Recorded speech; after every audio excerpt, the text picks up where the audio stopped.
Hey everyone, welcome back to my channel Let's Learn with Lizzie, your go-to place for CBSE English made easy. Today we are diving into one of the most important chapters from Class 12 Flamingo, Lost Spring by Anees Jung. We will break down the main characters and take a deep look at the narrator's role too. So grab your notes and let's get started. First, let's talk about the narrator. The narrator of Lost Spring is Anees Jung herself. She plays a dual role, that of a storyteller and a social commentator. Who is Anees Jung? She is a renowned Indian writer and journalist. She writes with deep empathy and a reflective tone. She observes the lives of underprivileged children so closely. The role of the narrator is quite unique and peculiar. Why? Because she doesn't act as just a storyteller. She acts as an observer, an interviewer, she acts as the commentator and the voice for the voiceless people. She notices small details like Saheb's plastic shoes, Mukesh's eyes, the dark bangle making rooms.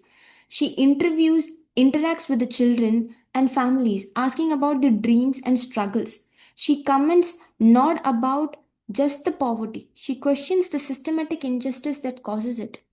Through her writing, she brings the silent suffering of children into the public focus.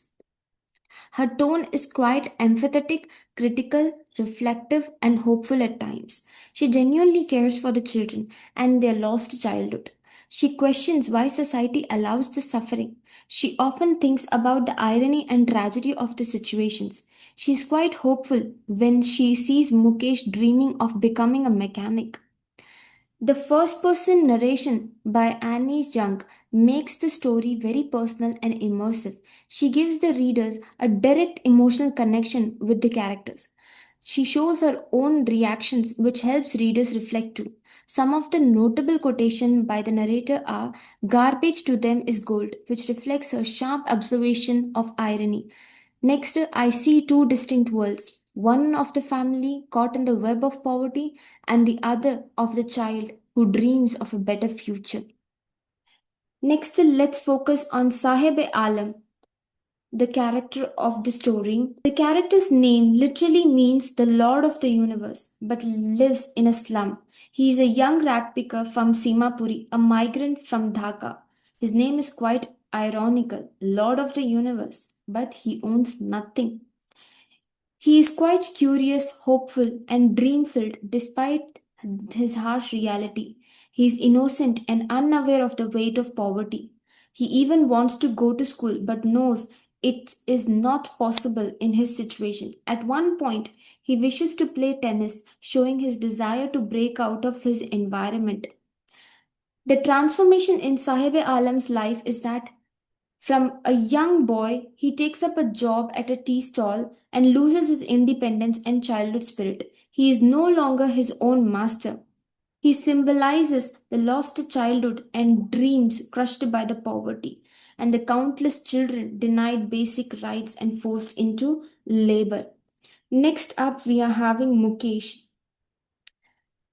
Mukesh is a young boy from Firozabad, born into a family of bangle makers.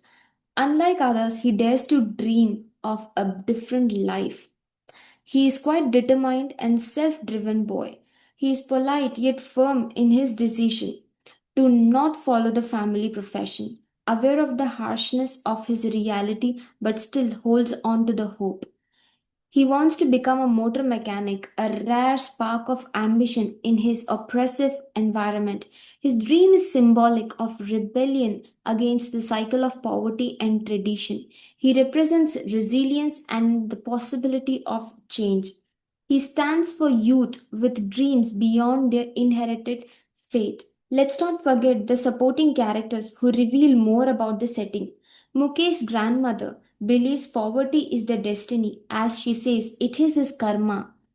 Next, we are having Saheb's employer who gives Saheb a job but unknowingly takes away his freedom, represents the exploitation nature of society. Saheb earns money but loses his identity and independence. Saheb's family or community, the migrants from Dhaka who left their green fields behind, they live in poor conditions in Simapuri, have adjusted to a life of survival, scrounging from garbages. They symbolize urban displacement and the human cost of poverty. Finally, the bangle makers of Firozabad. Generations trapped in a hazardous, poorly paid profession, work in dark rooms, risking health and eyesight.